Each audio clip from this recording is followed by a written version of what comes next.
All right, so last night I woke up at the same usual time, just a few minutes later than 3 o'clock in the morning. And I woke up to find that I had drank way too much. There were bottles and cans everywhere in the living room. So I walked back into my bedroom and I laid back to sleep, and I couldn't go to sleep because I didn't know what to think about. I didn't know what to force myself to dream about. I just didn't know what to do. Like, I knew that morning was coming. I knew I didn't have to work. I had a rough outline of what I needed to do today. And because it was a weekday, I didn't have to wait till 8 o'clock to go to the gym. But it's kind of ingrained for me to go at a certain time every day. Like, I'm not an afternoon gym person at all. I guess a lot of that stems from working at the corporation in 2008, and there was no time to go except for after work, and that meant I had to go to the gym after a 2 hour bus ride to and from that corporation. So by the time I got home, I was too exhausted. And by the time I got home from the gym, it was 9 o'clock, and I had to be up again at 5 o'clock in the morning. It was probably one of the hardest work days I've ever had in a very long time. And I wasn't sure how I made it, other than I feared becoming homeless so badly. Inevitably, all jobs lead to homelessness. All right, with that said, today I was going through the comment section, and there was a comment that led to me to think about this, how the middle class is already gone. And the reason for that is, look at your buying power. Look at what your paycheck does for you. That means that most of us, regardless of how much you're making right now, wouldn't be considered middle class anymore. We're not taking vacations. We're not taking time off for ourselves. Our mental health is absolute garbage from having to work as hard as we do for as little as we do. The society's falling apart both politically and economically. It's a nightmare out there. But we're not allowed to just lay down and put our head into the mud and just let go. You ever notice how every job that claims to be entry level now requires 3 years of experience, spotless soul, and the ability to survive on wages that wouldn't even feed a hamster? That's when it hit me. The middle class didn't get murked. It just quietly clocked out one day and never came back. Meanwhile, we're all here pretending everything's normal while rent costs more than a human life should. So, let's get into this. The rest of this introduction is kind of stupid. Anything that has the word fantasy in it, I'm not going to read out loud. So, what do we take from that? Your ability to survive on wages that can't even feed a small animal.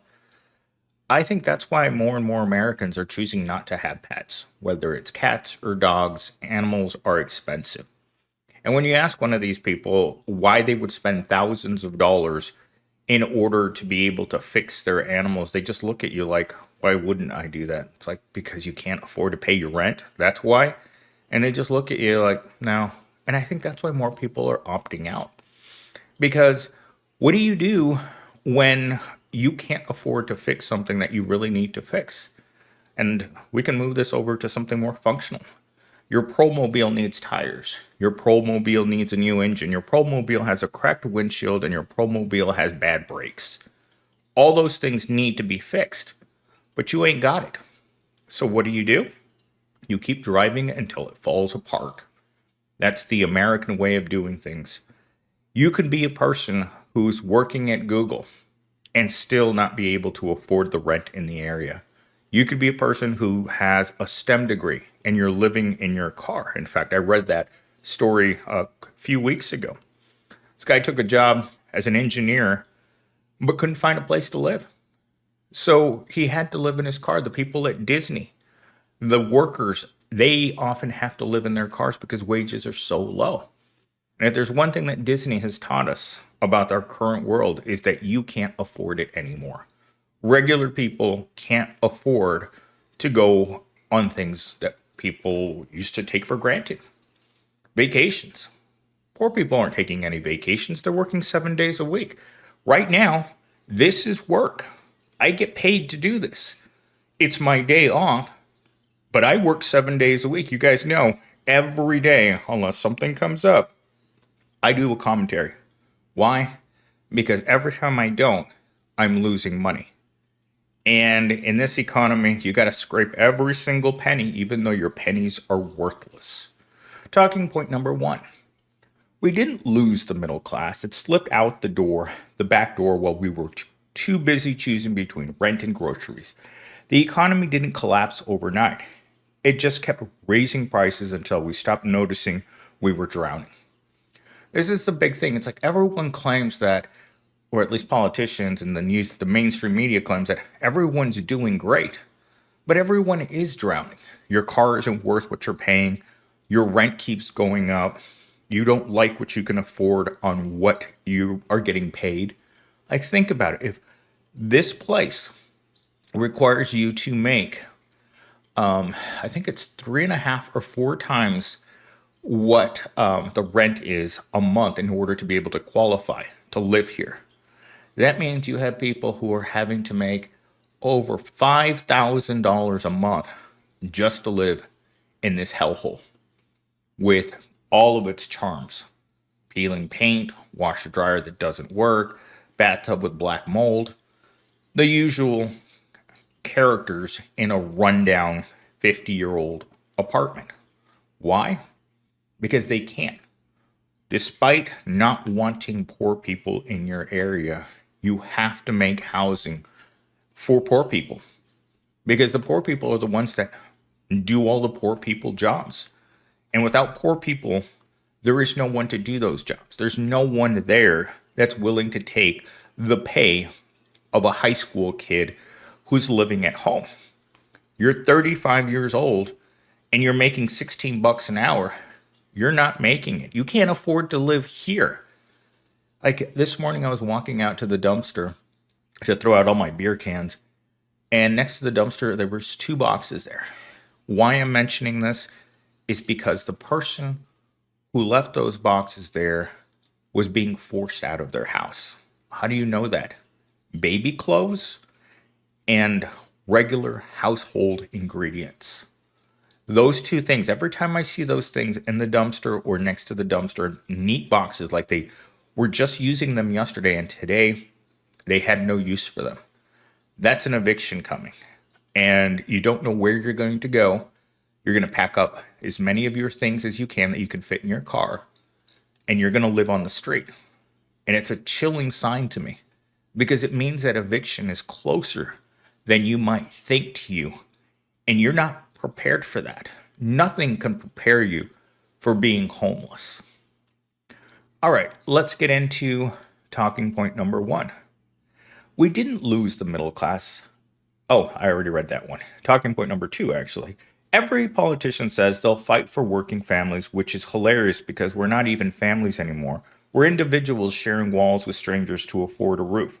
Congratulations, America. Roommates are the new middle class. That's something that I've heard from nearly every person in management my entire life. No matter how old you are, they think that you can just live in a house with people you don't know. I lived in a house with people from Craigslist almost my entire adult life, and it was awful. Absolutely awful. People who have to rent from Craigslist from slumlords are people who are addicted to drugs, people that have no credit, people that are going to vanish in the middle of the night, and people who are going to show up with a bunch of other people and start having a party in the middle of your house, no matter what the hour. Or they're going to be mess addicts who never sleep, who play video games 24 hours a day with loud music. I've lived in all those scenarios. I once lived with a crazy chick who started ripping away the walls in her room because she was having a bad trip of some kind. Literally, you could hear her ripping apart the door frame in her room because she thought she couldn't get out. It was insane. It looked like a wild animal had attacked that room. And when her dad had to come over and do the repairs, they just looked at me like I did it. And I was like, no, You don't tear apart a room like that from the inside because you had a bad roommate. That's not the case. When you're so messed up that you don't know what you're doing, well, those are the kinds of things you do. In fact, before I was doing this, I was trying to come up with ideas in order to create something a little different for the channel. I found an article, I think it was on the Huffington Post, about the way that women fall out of love with their family. And one woman described it as she lost all respect for her significant other after he became so intoxicated that he urinated himself in public. Not once, but twice. And it was always that. It was a sort of resentment that women have for their significant others because they're financially incapable of doing better. They have no ambition. They don't want to do anything. They just fall. And as one put it, the getting it on sucked with him because he always wanted to finish quickly and then get back on his PlayStation. I mean, if it were up to some guys, they'd be hitting it while holding the PlayStation controller. Which, ladies, I'm sure it's happened to all of you. Where he doesn't want to stop playing video games, but the thing, he's looking for some action, but not necessarily thinking about you. In fact, there was another one. There was like 20 different posts. I should probably put a link to this article showing that all the things that women put up with men that they're no longer interested in. Once you start taking care of your man like a child, that's pretty much when women exit and become the notorious single mom. But that's a story for another day. I just found it hilarious that every single story, every woman that talked about leaving her significant other was resentment at the end for staying with them first for so long when it was obvious that they no longer cared. So, again, we'll talk about that one later. All right, talking point number 3. People say money can buy happiness, and I'm like, it would at least buy the right to breathe without checking my bank account first. I'm not asking for joy, I'm asking for financial oxygen. This is where most of us are at right now in this economy. We can't breathe. Our credit cards are too high, our rent's too high, the work is too hard, and the pay is too little. The only people that are happy with this economy are executives and the rich. They don't care that you can't afford to eat. They don't care that you're not going to be able to have a Thanksgiving dinner. They don't care that you're sitting alone on Thanksgiving eating ramen because that's what you can afford on Thanksgiving. This year is probably one of the worst years of many people's lives. To me, it's perfectly normal because I've lived off of minimum wage my entire adult life. It doesn't get any better. And when you think that your status in life, that your job somehow is going to keep you from having to enjoy these types of perks of working and still being poor, you're wrong. Everyone in this economy should be afraid of losing their jobs. I see it every single day. People loyal 10, 15, 20 years. Suddenly you come into work and you have a new boss. That's not your new boss. That's your replacement. And why? Because the corporation thinks it can do better by paying less. And that's the great thing about bringing in a new person. Chances are they brought them in desperation. You always smell the desperation in the air, right? You smell it. They offered $20,000 less. This person was desperate. They'd been out of work for a year. They were willing to take anything. And you go into that job completely blind. One job description says you'll be doing this, but the reality is, at the end of the day, you come to the conclusion that it was always a lie. In fact, the last time I got hired, the hiring manager came back and told me, it's like, I'm sorry, I had to trick you into taking this job, but unfortunately, no one would take this job at what we were willing to pay. And I was just like, oh, okay. You could sense how desperate I was. I had the experience on paper, and you saw, boom, you're going to take the person, the most qualified person at the least amount of money. So if you find yourself working as a manager at a fast food place and you wonder why you're there, it's the circumstances. They saw your need, they saw your capability, And if you weren't good at your job, they would have fired you right away. But they kept you. And now they might not keep you because something came up. They found something better. It's like a married man that meets a woman that's 10 years younger than his wife. It's like, you know what? I've got this lady. She's got a bunch of kids. She's not in the shape she was when you met her, and neither are you. But opportunity. And that's what corporations love. It's the opportunity. Desperation looks good on you when you're looking for a job because it means you'll take less and you'll take more at Pound Town. Isn't that amazing? You'll take less money, but you'll take more Pound Town because you're worried, you're concerned. Looking for a job in this economy right now is straight up skull and crossbones. There are tens of thousands of people who are equally or better qualified than you are for any job right now. And that's the frightening thing. You could go out there and apply to 1,000 jobs. Half of those jobs won't even be real. They're just posted on Indeed just to make it look like the company's growing, make it seem like it's healthy. But the reality is, even if the company is profitable, they can be more profitable without you. And more profitable hiring a person with 3 to 5 years worth of experience, but can't find a job because they just got laid off last year by another company where they did the exact same thing. That's the great thing about this job economy. There are only certain amounts of jobs out there. And then there's the truly desperation jobs. Retail, hospitality, digging ditches, warehouses, the placeholder for most of the proletariat, where the proletariat goes to get murked. You're no longer middle class. You're working class. You're paycheck to paycheck class. You're the class of people that are essential, but simultaneously very disposable. And asking for a raise while you're part of that class is an insult to everyone who has to hear that. In fact, I was watching a video by that had Wojak in it, and he went up to his manager at Walmart in this animation, and he says to his manager, "I can't live off what you're paying me." So the manager says to Wojak, "You mean you're asking me to fire you?"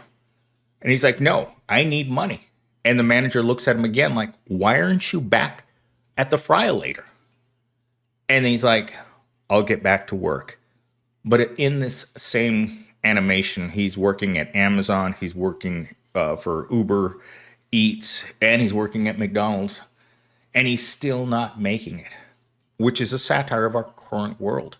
No matter how much you make, the world has gotten so expensive that you can't work enough hours anymore in order to bring yourself out of poverty.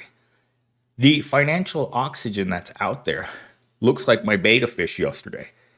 He couldn't breathe in there. He was he was on the surface of the water trying to breathe because there was no oxygen in the water for him to breathe.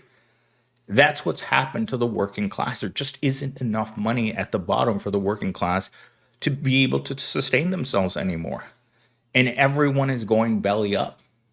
And it's only a matter of time before that going belly up finds you, because there's no way to work yourself out of poverty. The opportunities that used to exist, and we're talking opportunities that used to exist decades ago, they have vanished. There's the rich and there's the poor. And the poor get poorer every single day. So yeah, the middle class is already gone. And the wild part is how we're all expected to pretend we didn't notice the body. We're working harder than ever just to stay broke in prettier apartments and calling it progress. But maybe acknowledging the collapse is the first real middle class thing we've done in years. Because once you realize the dream is gone, you finally stop blaming yourself for the nightmare. And that's when the fight actually begins. And that's why some of you keep writing about revolution. There's no revolution in this world. The entities that stand to gain from you losing are so powerful that even the thought of that should be banished from your head. And because if tens of thousands of people can boo one man, and we all saw it last weekend on Sunday It was like Mr. Burns was standing there. And if you watch The Simpsons, I know some of you are younger and didn't watch it. There was something that a person posted in the comments for one of these videos showing all the booing at that football stadium.